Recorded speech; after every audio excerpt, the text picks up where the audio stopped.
Cleared MBA Admissions Podcast. This is Jeanette Brown, your host, and I am delighted to be joined this morning by Judi Byers, who leads admissions for the Cornell Graduate School of Management.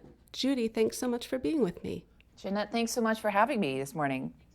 I would love to start out by asking you to talk a little bit about your background. Can you tell our listeners when you came to Johnson, where you'd been before, and sort of how you got into the career of MBA admissions? Yes, I would be happy to. So I've been with Johnson now for about 3.5 years. I, prior to Johnson, was in Washington, D.C. with American University's Kogod School, which is actually where I started my admissions career following my undergraduate studies at the university. I was a very engaged student ambassador and really resonated with the work that is done in admissions. And so I never sort of envisioned myself getting on this path, but I did very faithfully a number of years back. And continued to follow it at American, where I worked initially with undergraduate business students. And then by the time I left the Kogod School in 2014, I had responsibilities for admission for their full-time and part-time MBA programs, as well as a portfolio of specialized masters. So I've had a phenomenal career and experience so far in admissions, and really excited that I was able to bring some of my experiences that I've had to date to the Johnson School here in Ithaca. And I'm sorry, say again how long ago you came to Johnson? I've been with Johnson and Cornell for 3.5 years now. I started 2 days after round 2 in 2015, and the rest, as they say, is history. And what's it like to start 2 days after round 2? It is definitely one of the more interesting times of year to be jumping into things. There's nothing quite like trial by fire, and it was a great season that particular year. We had a lot of great interest in the program, but definitely a sort of interesting time to hop into the admission cycle. What do you like most about your job?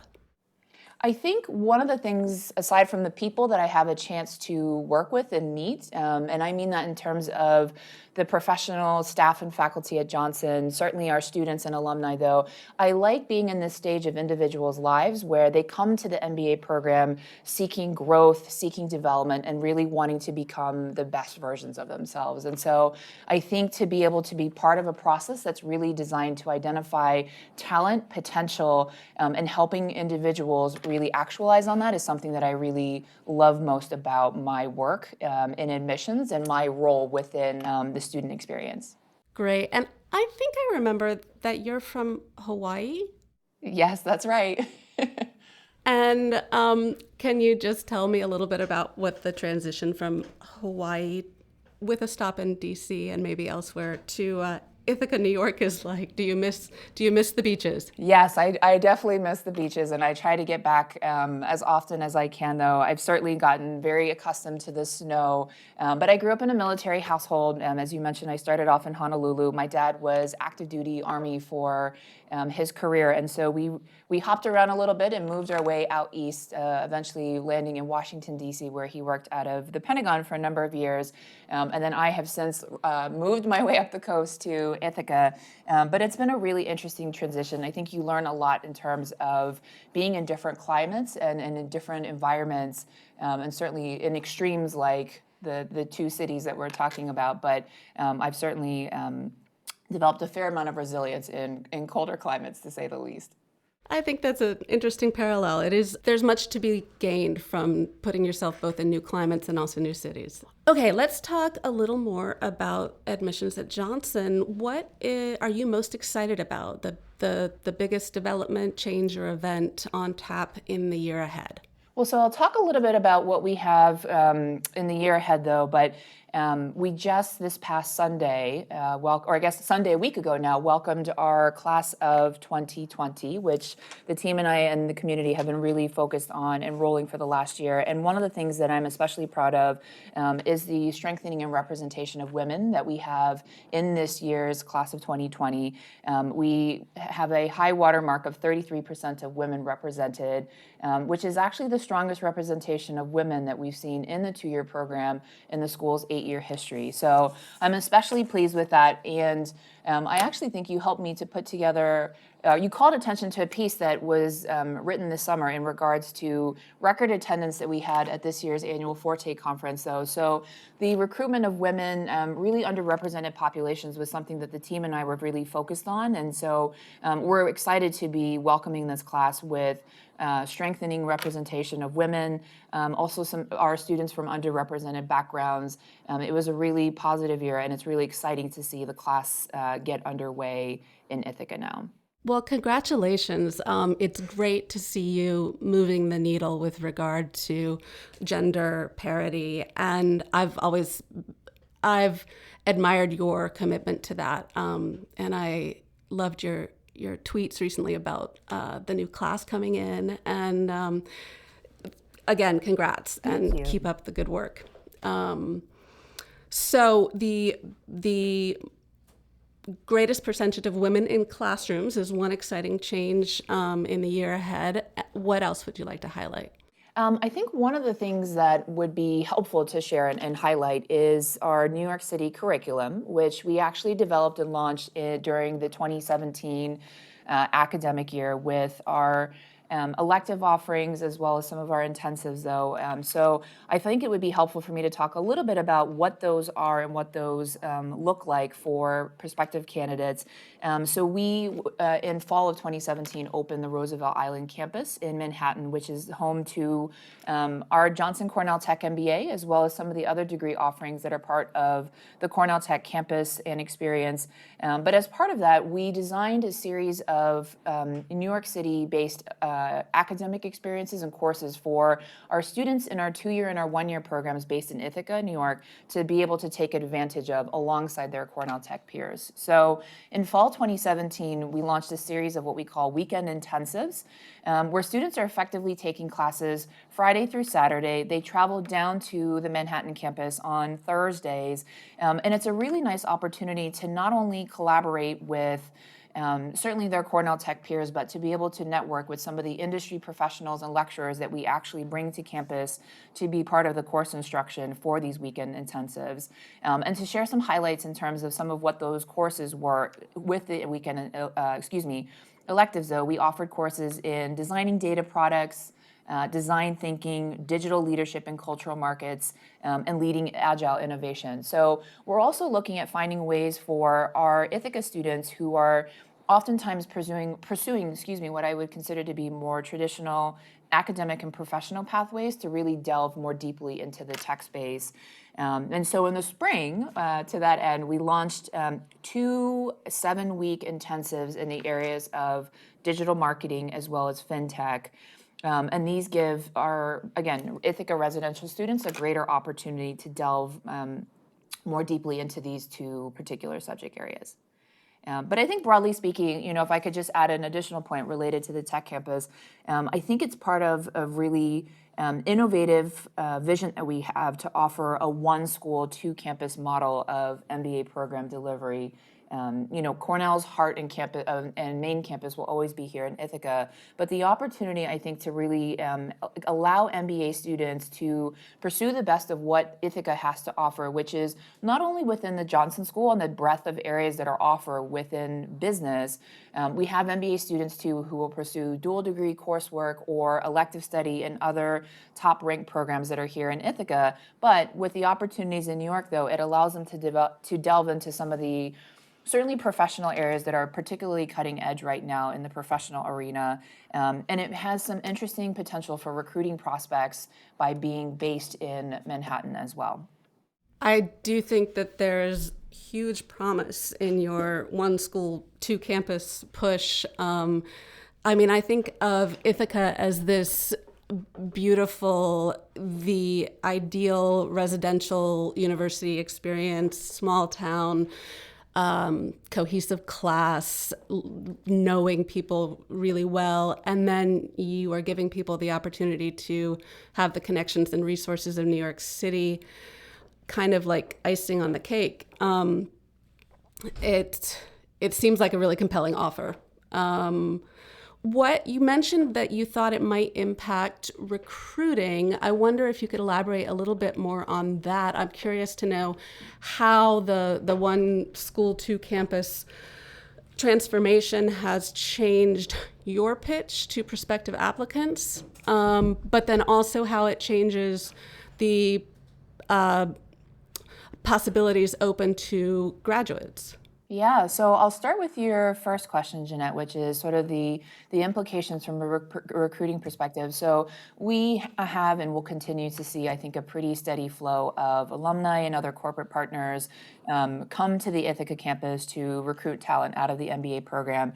But with a second base and home in Manhattan, I do think there are different opportunities for interviews, informationals, and other types of events to be based actually on our Roosevelt Island campus. And so I think, if anything, it offers a greater degree of flexibility and access for students and prospective employers to come together and connect to really identify the best potential matches and fit for hiring talent on either one of the two campuses. But again, with a new level of accessibility through the Manhattan campus. It's a little bit early to sort of put the stake in the ground with this, though. But I do know of at least one student who was at the Tech campus this spring semester as part of her final term in the 2-year MBA program, and because of some of the flexibility that was offered through her course schedule as well, she was able to pursue an internship, which she then turned into a full-time offer, which is where she's working now after graduation. So I do think there will be a growing portion of opportunities like that might become available to students moving forward. It sounds like that's definitely the case. And in fact, you remind me that frequently when I speak with students at NYU Stern School or Columbia Business School, one of the things they highlight as an advantage of their New York City location is that opportunity to have more than a single internship, because they can take the time during courses to also intern. So yeah, it sounds like that will only grow. I wonder, is there an area of and here I'll ask you to focus primarily on the 2-year full-time MBA program, although I know you also have the 1-year and then the Cornell Tech. But of the 2-year full-time MBA program, is there an area that you think maybe applicants don't know enough about, or are there misconceptions that you'd like to clear up? I would say, interestingly enough, one of the things that I think should be clarified is really some of the perceptions and feelings around the location of Ithaca itself, which there's no hiding it. We are in a more remote location of New York. We're about 4.5 hours north of Manhattan. But I think, as you were rightly noting before, though, the beauty of being in a location of this sort really provides a great amount of opportunity in the sense of really focusing the attention in the residential experience to be specific to your experience. I think the relationships that you'll develop with your classmates, your faculty, other administrators in the program, and I think those two things combined with the location of Ithaca really allow for transformative growth. And the type of growth that I think students and alumni in particular talk about being definingly distinctive about their Ithaca and their Cornell experience, right? And so I think that is the sort of misperception I would want to have clarified around what Ithaca has to offer in terms of a city and a destination for MBA study. We just spent a few minutes talking about the new levels of access that will come with the opening of our Roosevelt Island campus, but thinking about the majority of time that is invested specifically in Ithaca, as you noted, it's absolutely beautiful in the summer. It's also stunning in the winter. You do want to make certain that you pack some warm gloves, maybe some mittens and boots, though. But, all joking aside, though, I think there is a certain magic that happens in Ithaca specifically for where it's located, though. And so I'd want candidates to really think about that in terms of assessing it as a location to invest 2 years of their time, or even 1 year of their time, though. There's a lot to be able to take away with it. And again, I think the location really focuses the attention in a very profound way and leads to the type of growth that I think many MBA students are seeking from a program. And I want to make certain that the location that is Ithaca isn't something that they don't associate with that type of growth, because I think it's absolutely here. And because of it, it is even more pronounced. I'm glad you've called attention to that. I I personally think that location needs to be a really big consideration when you're thinking about where you're going to spend 2 years, and as you point out, have what you hope to be a transformational experience. And it's just different in a small town where you have an intimate class size and in a huge city. So I think you're right to point out that applicants should think about that. I wonder now if you would talk to us about the application from an operational standpoint. We would love to know, or our listeners would love to know, what happens after they click submit. How many reads does the application go through? How long is each read? Who's doing the reading? Is there a committee that convenes to discuss candidates' files as a group? And if so, under what circumstances? Okay. And where does the interview fit in? Sorry, that's a mouthful, and I can remind you. Yes, please do remind step by me step. as we go through things along the way. But I'm certainly happy to talk about the process. It's certainly something that I'm very familiar with and actually really enjoy working on with my team. Let me start off, if it's okay, Jeanette, by explaining sort of who's on the team, and then I can delve more deeply into the process. So we are a 16-person admissions operation with responsibilities for the 2-year and 1-year MBA programs based here in Ithaca, New York. We also work very collaboratively with the admissions team at the Cornell Tech campus and the group that oversees admission to the Johnson Cornell Tech MBA. So one of the things that I can also touch on is the ways that we're collaborating together to do recruitment events specifically at the Tech campus. But our team, as I mentioned, is 16 professional staff, 7 of which are members of the admissions committee. So this is the portion of the team in particular that has responsibilities for recruitment, candidate evaluation, and yield management for the 2 MBA programs that we work with. There is also a 6-member operation team, though, that really serves as the backbone for the day-to-day operations of the office. And so a couple of roles that I think are worth candidates getting to know in particular. We have 2 that work in application coordination, which means they liaise directly with candidates as they're applying for admission, submitting their materials, making certain that the files are put together for members of the evaluation team to review in greater detail. We also have a member of the team who works in operations and has a focus specifically on systems management and making certain that all of the systems that we use to manage the process are working as they should and helping to support the process. We also have 2 admissions officers who are members of the operations team who also evaluate and interview candidates for admission. Beyond these responsibilities, they will also manage processes connected to the website as well as the interview scheduling system. And then the final role on the operations team is an events coordinator who has responsibilities for helping to manage our campus events as well as offerings, as well as the many recruitment activities that we host throughout the globe on an annual basis. And so those are the 2 sort of core groups within the admissions team. We also have 2 that work specifically within financial aid. And then for those who are hoping to pin me down for a conversation or a meeting, I have a phenomenal executive assistant that makes certain that I get to all of my meetings and appointments on time. So that's who we are as an admissions team. I guess switching over to the process, we actually just this past week launched on August 1 the application for 2018-19 admission. So it's been exciting to see some of the activity surrounding the application itself, though. But by the time a candidate is ready to submit, I'm really hoping that they have had a chance to connect with us either at an event off campus, perhaps here in Ithaca, or even through some of the virtual activities that we offer throughout the season, which I'm also happy to elaborate on.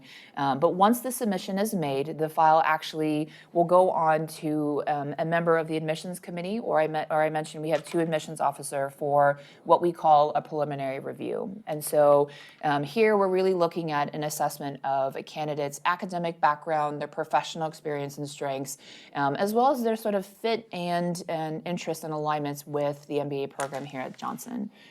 From this particular review, a few different decisions can happen. One is the candidate is advanced forward for an admissions interview. And I'll explain in a moment what is included in the admissions interview and who actually conducts them.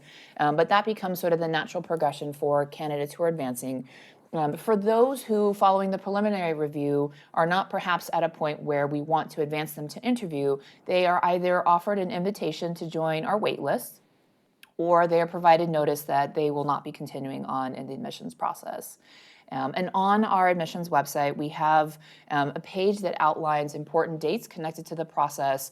And so within every round of admission, we have an initial notification deadline whereby we let candidates know that they are to be receiving one of these 3 initial notifications, okay?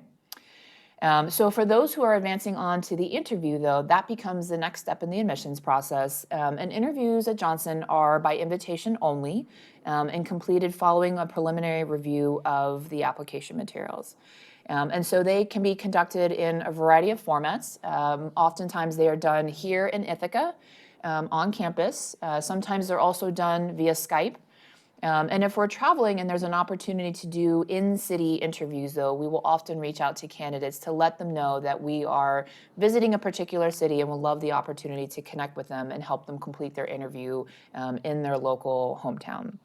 So those are the different interview formats that we offer. As far as who does them, they are typically done by either an admissions committee member, one of our admissions officers, or we also have a team of about 20 trained student interviewers that work very closely with us throughout the season to help interview candidates for admission to the program. And so I think one of the things candidates want to keep in mind is that regardless of who it is that's conducting your interview, but particularly if it's going to be a student, though, really put your best foot forward, treat them no differently than you would a member of the admissions committee, and make certain that you are presenting your best self in the interview process. So that's a little bit in terms of who does the interview at Johnson as well. Now, coming off the interview, though, the file then returns back to the individual that conducted the initial review of the application file, who then, in light of the comments and the insights that were gleaned through the admissions interview, though, will re-review the file, make a final assessment, and then make a decision recommendation for the admissions committee to review further. And so I would say oftentimes one of the things that is of particular interest to candidates is what is the timeline between interviewing as well as decision notification, depending on where we are in the admission cycle. And there are peaks and valleys in terms of the volume of activity, though. I would say that time frame is somewhere between 2 to 4 weeks. And so when we release a final decision notification, there are one of 3 decision outcomes that can transpire. The first is an offer of admission, and for some candidates that will include an offer of admission with merit scholarship support. The second would be an invitation to join our wait list. And then the third would be the notice that potentially another program would be a better fit. And so one of the changes that we have made for this season is making certain that at the close of every round of admission, there is a final date by which a candidate will receive one of these 3 decisions. Johnson is a program that, coming off of the admissions interview, releases decisions on a rolling basis. But one of the areas of feedback that we saw from candidates is wanting to have a little bit more clarity and transparency connected to the notification deadline relative to the round in which they applied. And so for this season, again, on our important dates section of the website, candidates can now see when the submission deadlines are, when the initial notification deadlines are, and then when is the final date by which they can expect to receive one of the 3 decision notifications if they are a candidate that is invited to complete their admissions interview. Judi, thanks so much for going into detail there. I know that our listeners will be really grateful for it. I wonder if you might also elaborate a little on Johnson's rounds, especially in light of some schools deciding to eliminate some rounds, others adding. There seems to be a lot of volatility in terms of rounds, and they have different functions at different schools. Could you talk a little bit about Johnson's rounds? Yes, and I'm really glad you actually asked me about that. We get a lot of questions around, especially as you're noting, sort of shifts with other programs moving to fewer rounds of admission. So Johnson has and has maintained 4 rounds of admissions, distinctively so throughout the cycle, in large part and specifically to our 2-year program for a series of evaluative scholarship events that we have throughout the admission season. These events are called our Johnson Leadership Exploration and Assessment Day, or LEAD events, and they are offered on 4 different occasions throughout the admission season, one in the fall semester at the close of November, beginning of December, 2 during the month of February, and the 3rd and final event in the month of March. And so these are opportunities for us to engage with some of our most high-achieving candidates that have applied for admission. In addition to evaluating for admission to the program, we are also considering them for a number of merit scholarship opportunities, including our Park Fellowship. And so for our candidates who wish to be considered for the Park Fellowship, which is a 2-year full tuition, a leadership-focused fellowship opportunity within the school, a candidate must attend and complete a LEAD event to be considered to receive the Park Fellowship. And so we've designed our rounds of admission to align for the evaluation period and review that we need to effectively assess candidates to be considered for the attendance at our LEAD events throughout the season. So that sort of answers the question as to why it is that we have the rounds of admission relative to, as I mentioned, these 4 LEAD events that we have throughout the season.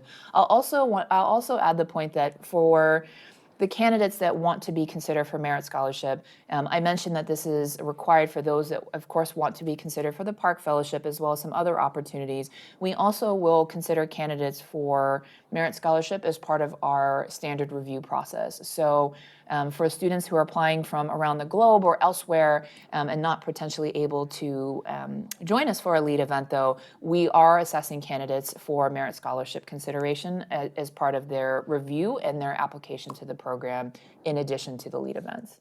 Thanks so much. I really think that it's helpful to have that information about the LEAD events. And also, I commend you for recognizing some of the chatter. I know we saw some on Livewire this past season, and responding to it with a commitment to greater transparency. I think that's great. Now, essays. I wonder, how does your team approach the essay portions? What are you looking for as you read the essays? Common mistakes applicants should try to avoid? One key thing they should keep in mind as they sit down to write them?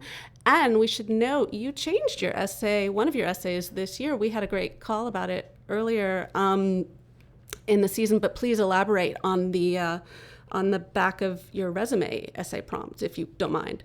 No, I'd be happy to, and I'm glad you brought that up as well, though. It's been interesting to watch some of the commentary around the change in the essay prompt, which we had for many years, and it was sort of a bit of a love-hate at times, though. We had candidates that really, really loved it. Our committee, of course, really loved it because it gave us a chance to get to know our candidates on a much more personal level beyond certainly their academic talents and professional accomplishments, which is in large part what we are hoping to glean from the essays. So I think when I look at the different components to the admissions process and the things that we ask candidates to submit for evaluation, the essays are one of the opportunities that candidates have to really come to life before they sit in front of us during an admissions interview. And so we love having a chance to learn more about who our applicants are, what makes them tick, what are they particularly passionate about, and our essay prompts are really designed to get at that in particular.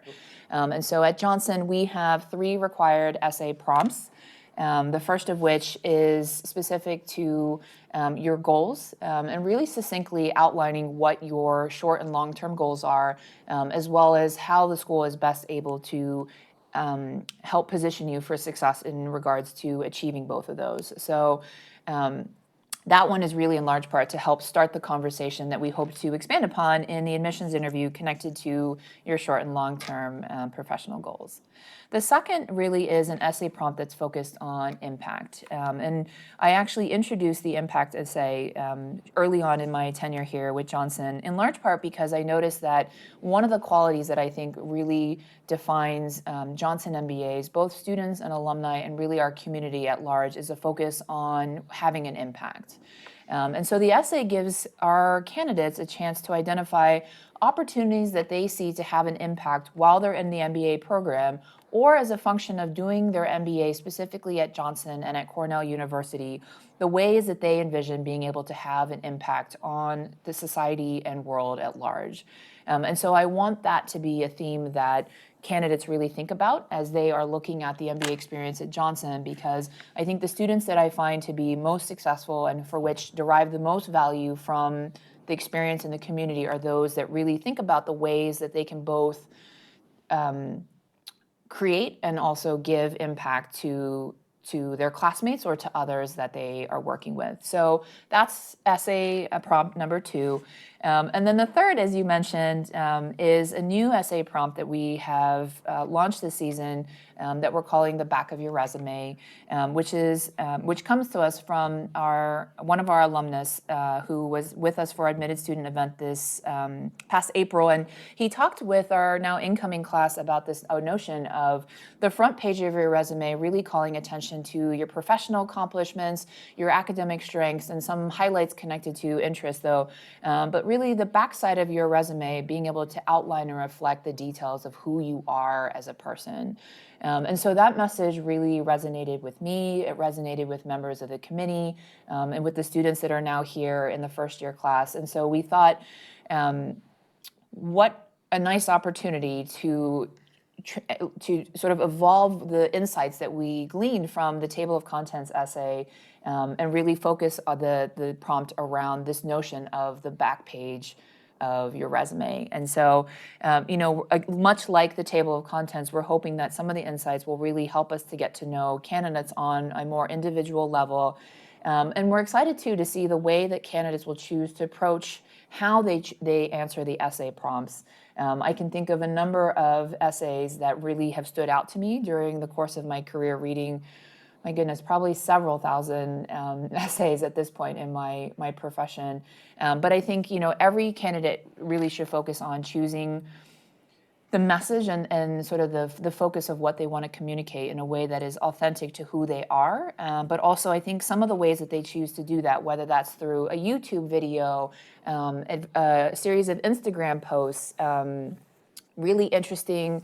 We had one this last class, though, who put together a rap remix of presenting herself in different parodies for musical vignettes, though. And so it's really interesting, too, to see how candidates choose to present themselves in regards to answering the essay prompts, though. But again, with the back of the resume, whether you want to sort of really create the second page of your resume to call attention to the many professional associations, community organizations, and other types of things that candidates are involved with outside of the workplace, that certainly works.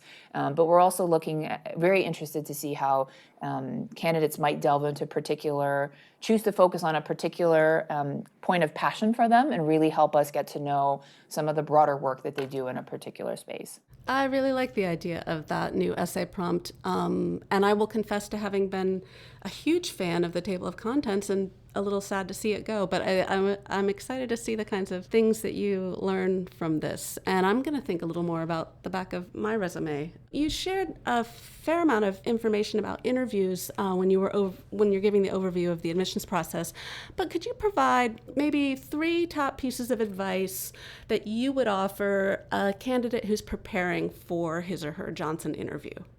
Well, one, I sort of mentioned this before, is regardless of who it is that's conducting your interview, certainly put your best foot forward and make certain that you are presenting and conveying the types of things that you really want to share with the person that's interviewing. I would say our admissions interviews at Johnson are really not meant to be a maze or a trap of some particular sort. We're really interested in getting to know you as an individual, and really seeing too, being a small community as we are, how it is that you will fit into the program and how you see yourself being able to contribute. So just a sort of a tip, I would encourage candidates to think carefully and thoughtfully about how they see themselves fitting, as well as how it is that they see themselves contributing, because both are very important to us as we are making decisions and assembling the entirety of the incoming class.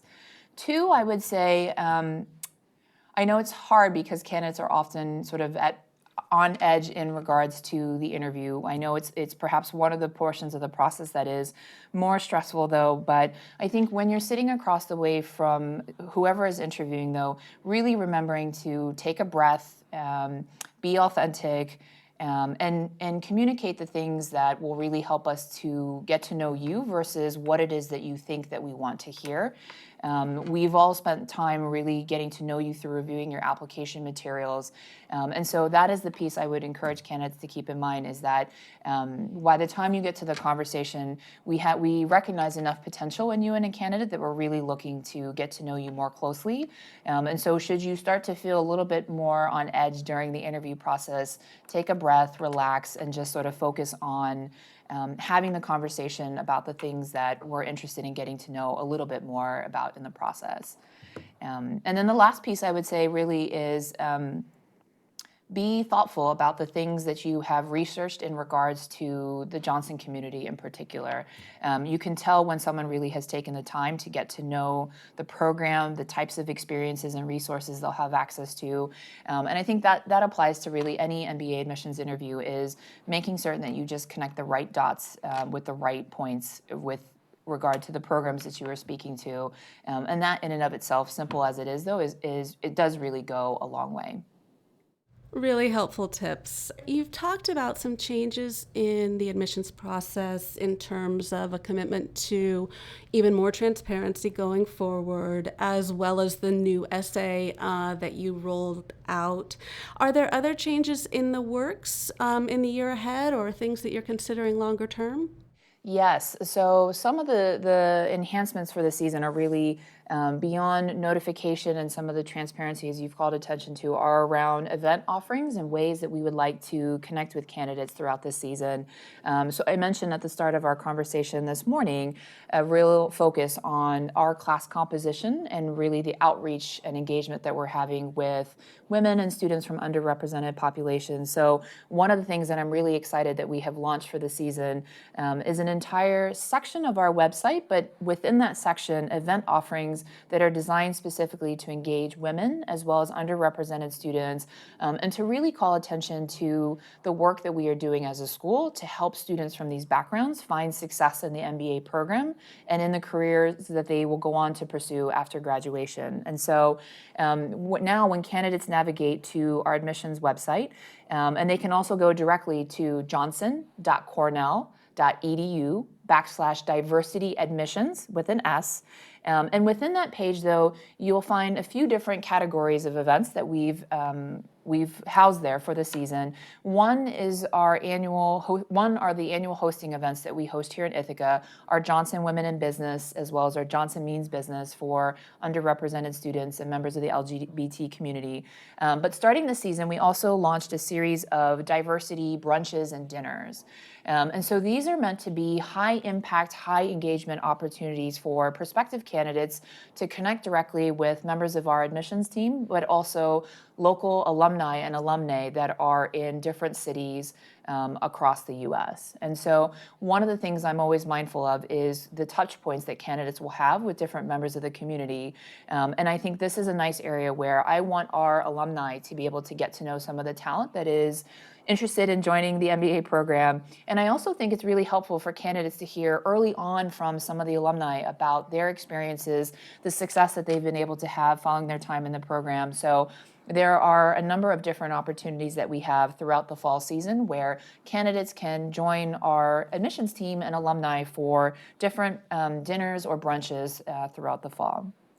There's also on that same page, we are offering 20-minute consultations for women and underrepresented students to chat with a member of our admissions team about questions that they may have in regards to how best to position themselves for success in the admissions process, to learn more about the array of resources that we offer to students in the program, to learn about some of our dual degree programs. The candidate really has the elective flexibility to decide how they want to use that conversation, though. But I think as we continue to invest in our students and really the strength of the experience that they have, I think some of that starts with the admissions process. And so we have designed these 20-minute consults to really help candidates who are applying from these two demographics to learn more about the types of experiences and resources they'll have access to as MBA students at Johnson. So that is one sort of new addition that I would say that really falls within the umbrella of events, and specifically with a diversity focus. The next two that I'll just mention are not new offerings per se, though, but I have found that it's not common knowledge that candidates know about them. So I thought it might be helpful to touch on. The first being our waitlist webinars. So as I mentioned in talking about the interview process, there are different points in which a candidate can be offered an invitation to join our waitlist. And so we have found that once someone is invited to join the waitlist, there are, of course, a series of questions connected to what do they do to advance, and what is the timeline by which this process works. And so we, throughout the admission cycle, will host a series of waitlist webinars. And for those who are invited to join the waitlist, they are given the registration link to participate. But with the sessions, we're offering feedback to candidates to help them really assess and understand the areas that have potentially led to their placement on the waitlist, as well as tips and insights that they can take to really work on strengthening their candidacy throughout the remainder of the cycle. And so we have an assistant director that really leads our waitlist webinars for candidates throughout the season. She also works directly on a one-on-one basis with candidates to provide them with feedback and has them put together an action plan that she'll continue to help them work on throughout the season to really work on making those improvements. And so for some candidates, it results in their successful start in the first year class come the close of the season. For others, it really helps them to pivot in different directions. And in many instances, we find that candidates who've worked with us throughout the season and were not successful for the immediate cycle, though, it has helped to position them with the types of improvements that they need to be successful through reapplication, though. So I wanted to make certain that candidates know that we have this particular feedback mechanism in regards to those who might be offered an invitation on the wait list. And then the third sort of area that I'll call attention to, which I think is especially helpful for those who may not be able to visit us here in Ithaca, we have a series of online chats that are done by members of our admissions team. The series is called Ask Admissions, and it's a great way for candidates, I think, to ask questions about, again, their background, their sort of potential fit for the program, things that they would like to know about particular aspects to the culture, the community, the program offerings that we have here at Johnson. So I want to make certain that candidates know that that offering exists as well. Those are great resources. I'm really excited, especially to hear about the new diversity admissions focus and page full of events associated with that initiative. Thank you. You talked about Ask Admissions and the chat. How frequent is that option, roughly? They are, and if candidates go to our admissions events website, and that's johnson.cornell.edu/admissions events, there are different sections to navigate, and these are all posted within the virtual session. They're typically offered at least once a month, and in months during which there is a submission deadline, they're often offered twice. So we've thought very carefully too about the timing of when candidates might most be eager to connect with us and to have some of those questions answered as they are preparing their materials for submission. That's great. And I did want to underscore what a resource the waitlist webinars are. That's a huge resource investment that not every school is able to make. And to your point, it can impact an applicant's candidacy either in that year or in a subsequent round. So Thank you. Good on you for offering that. What else might you like to add? Is there anything that we haven't touched on that you want to highlight for our listeners at this point? My goodness, we've certainly covered quite a bit this morning, Jeanette. It's been wide-ranging. That's great. The only, I guess, piece that I'll add is that if there is an opportunity to visit in Ithaca, please do. It is a phenomenal campus to see and really, really wonderful community to be part of. And so I always want to make certain that candidates know that they have the option to visit with us. I will say, in terms of visiting Ithaca, we do have our weekly SAGE socials, which are our community gatherings that happen every Thursday, though. So in terms of preparing and when should you look at arranging your visit, you're of course welcome to visit with us Monday through Friday, but often candidates find that having that opportunity to join a SAGE social really gives them access to reach out to and connect with an array of students, faculty, other administrators, the types of individuals that they'll want to really get to know and potentially work with those. So I would just mention that in terms of potentially arranging a visit to Ithaca. The other piece is that we'll have events that we will be doing in New York City at the Roosevelt Island campus. So please visit us there as well. We are putting some finishing touches on those event offerings for the season, which will get added to the website shortly, though. But I think, going back to our earlier conversation about sort of the one school, two campus, part of that is being able to give candidates access to experiencing what that will look like and feel like as well. And so we're moving forward now with this being the second year of the Roosevelt Island campus being open, creating the types of visit experiences that will give prospective students a chance to see it and experience it firsthand as well.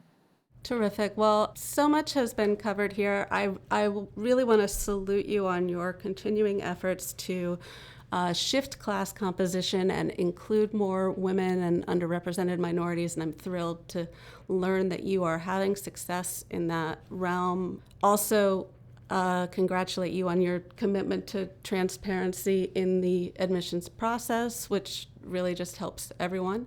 And best of luck with the exciting things that the one school, two campus situation have to offer. Thank you, Jenna. I appreciate you giving me an opportunity to talk more about our process, our exciting developments, and to really the entire ClearAdmit community for giving my team and I the insights to make certain that the process is a productive one, but also a smooth experience for those who are applying to Johnson. So thank you. Fantastic. Well, enjoy your upcoming recruitment travel, and we will be in touch soon. Thanks so much. Thanks, Jeanette.